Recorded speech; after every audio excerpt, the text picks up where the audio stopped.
pessoal, tudo bem com vocês? Meu nome é Rafaela, bem-vindo a mais um vídeo do canal Responda Certo. E hoje nós vamos aprender sobre os aspectos físicos da Europa, esse pequeno continente, mas nem por isso menos importante, não é? Hoje eu trouxe para vocês aqui uma imagem de satélite da Europa. Muita gente confunde mapa com imagem de satélite, não é? Esse aqui não é um mapa, é uma imagem de satélite. Muito bem. Nós vemos que a Europa como um todo, ela é uma grande península do chamado supercontinente Eurásia, porque ela é grudada aqui já é a Ásia, ó. Ela é grudada com a Ásia, ok? Mas ela é essa pontinha, vamos dizer assim, da Ásia. É um continente relativamente pequeno, é quase do tamanho do Brasil, a Europa inteira. Tem cerca de 50 países na Europa, mas países muito ricos, muito desenvolvidos, com um passado histórico importante, não é? E ele é todo recortado. Então, como o vídeo de hoje é sobre aspectos físicos, eu vou focar nisso. Eu vou focar em relevo, em vegetação, em clima, em hidrografia e tudo mais, ok? Então, para começar, admirem aqui essa imagem de satélite. Aqui a gente tem a pontinha da África, aqui a Península Ibérica e tudo mais, ok? Aqui já é a Groenlândia, ó, certo? Aqui já vem a América. Tudo bem? Então, aqui está a Europa. Muito bem, então aqui eu trouxe para vocês dois mapas físicos da Europa. Eles parecem parecidos, mas tem uma pequena diferença. Esse aqui é um mapa que mostra as altitudes do relevo, chama mapa de hypsometria. As cores mais escuras são as altitudes mais elevadas e as cores mais claras, amarelas e verdes, são as baixas altitudes, as planícies no caso. Ok? Já esse mapa de baixo, ele mostra as formas de relevo, os nomes mesmo dos planaltos e das planícies, e se são planaltos recentes ou antigos. Lembrando que planaltos recentes são aqueles que foram formados recentemente na era geológica, não é recentemente, mês passado, certo? Porque assim, ao encontro das placas tectônicas, soergueram grandes planaltos no sul europeu. Quais foram essas placas tectônicas? A placa do norte é chamada euroasiática e a placa que vem aqui do sul é chamada placa africana. Então, no encontro dessas duas placas tectônicas, tem todos esses relevos elevados aqui, ó, no sul da Europa, ok?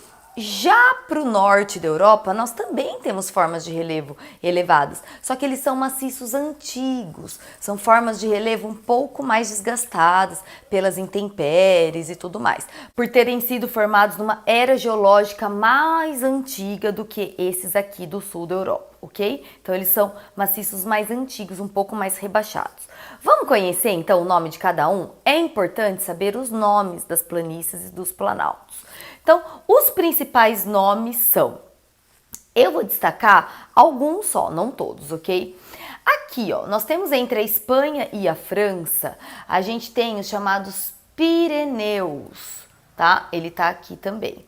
São os Pirineus, uma cadeia de montanha recente, portanto, tá? Entre a Espanha e a França.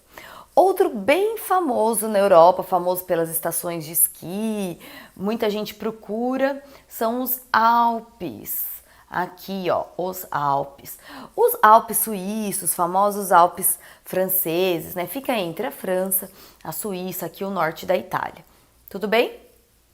A próxima forma que vocês precisam guardar são os Apeninos.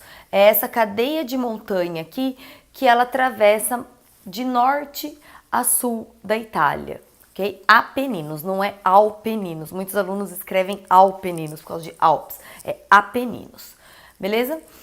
Aqui, ó, onde temos a Grécia, a Macedônia e a antiga Iugoslávia, destacam-se os Balcãs. Os Balcãs também é um planalto recente. E ali teve como marca o fim da Iugoslávia, né, em meados dos anos 90, um genocídio. É interessante sempre associar as questões geopolíticas com a geografia física. Outro importante, nós temos os Cárpatos, ó ele aqui, certo? Então, outra forma de relevo bem marcante. Por último, por penúltimo, nós temos o Cáucaso, que ele fica bem na divisa aqui da Rússia com já a parte asiática, a Turquia e os países do Oriente Médio. O Cáucaso é interessante ressaltar na geopolítica local a questão da Chechênia, que é um território separatista da Rússia. A Chechênia quer se tornar independente da Rússia, porém, em seu subsolo tem várias áreas de reservas de petróleo. Então, por isso, a Rússia não quer abrir mão do Cáucaso. Tem uma função estratégica também de travessia. Então, não quer abrir mão da Chechênia. E a forma de relevo onde ela se localiza se chama Cáucaso. Tudo bem?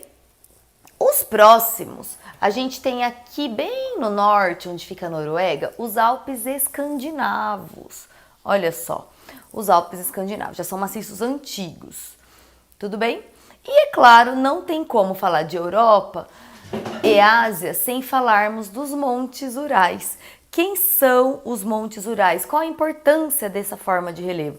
Os Montes Urais é uma cadeia de montanha, não é muito alta, é um maciço antigo, porém ela é um divisor natural da Europa com a Ásia. Então, tá aí a importância dos Montes Urais. Agora, gente, o que vocês devem reparar? Vocês percebem que em todo esse mapa aqui da Europa tem mais a cor verde do que as cores marrons? Eu circulei vários nomes de marrom, sim, mas o que predomina na Europa são as planícies. Europa planície, tem muito mais verde. Verde são planícies, ok? Então a gente tem a grande planície germano-polonesa aqui. Aqui tem a planície sarmática, certo? Então, olha só, essas áreas já em verde, ó, são planícies.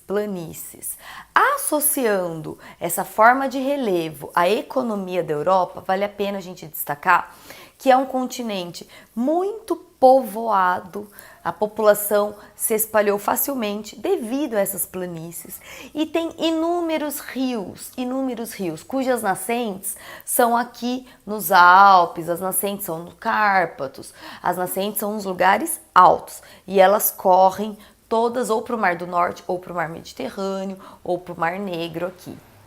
Ok? Então, esses rios, eles são a maioria deles navegáveis, porque o relevo, a maioria é plano, é planície. Rios navegáveis é igual a uma economia favorável. Por quê? Porque a maioria dos produtos na Europa, dentro da Europa e da União Europeia, são comercializados por rio. É chamado transporte fluvial e ele é muito intenso na Europa devido a essas grandes planícies. Então, ter planície favoreceu a população? Sim, porque a população mora mais em planícies do que em planaltos. Ter planície favoreceu o comércio e a economia? Sim, porque mais rios navegáveis dá para transportar mais produtos por um preço menor. Gente, transporte marítimo, transporte fluvial é o tipo de transporte mais barato que existe, certo? Depois a gente vem com trens, depois a gente vem com carro, por último a gente vem com avião. Em termos, o Brasil já é o contrário. A grande massa da nossa produção é escoada por rodovias, extremamente caro. Então não é interessante. Já na Europa não, muitos rios e muitos trens também. A malha ferroviária da Europa é imensa, então também favorece uma economia porque é um transporte mais barato. Então tem a ver relevo com economia e população? Sim, tem tudo a ver. Ok, nessa parte do vídeo agora eu vou destacar para vocês as penínsulas principais da Europa que você precisa guardar. Tá? Vamos começar com a primeira península, que é essa aqui, a chamada Península Ibérica. Essa península, ela ficou conhecida por causa de Portugal e Espanha, que foram os primeiros países a colonizar a América, colonizar o Novo Mundo no século XV, não é? Então, porque ele tem uma vantagem de estar mais avançado ao mar. Primeira definição de península, que é aquela porção de terra que avança ao mar. Ela não chega a ser uma ilha, porque ela é grudada um pedaço no continente, mas ela é cercada de água por todos os lados, menos em um lado que é ainda grudado no continente. Então, a gente tem a Península Ibérica, formada principalmente por Portugal e Espanha. A segunda península é essa aqui, a chamada Península Itálica, que é a famosa bota da Itália, não é? A bota da Itália e a Sicília. Temos também aqui a Península Balcânica, onde fica a Grécia e todas as ilhas gregas. Temos aqui ao norte a Península Escandinava. Essa península é formada por Noruega, Suécia, Finlândia, ok? Também essa grande península chamada Escandinava. E aqui nós temos uma península onde fica um país pequeno chamado Dinamarca. Esse país, pessoal, tem o nome de uma península um pouco estranho, chama Jutlândia, mas é uma península importante, tem que guardar. Então, mais essas. Na Europa a gente tem principalmente essas penínsulas, ok? Bom, gente, então foi isso. Esse vídeo de hoje foi especial para formas de relevo da Europa. Espero que tenham gostado. Compartilhe com os seus amigos que também precisa aprender Europa, precisa ir bem na prova. Deixe um like se você gostou de ver esses dois mapas diferentes, esse só de altitude e esse de formas de relevo e uma imagem de satélite da Europa. Se aprendeu um pouquinho mais, deixe seu like, se inscreva aqui no canal se você ainda não for inscrito e até o próximo vídeo.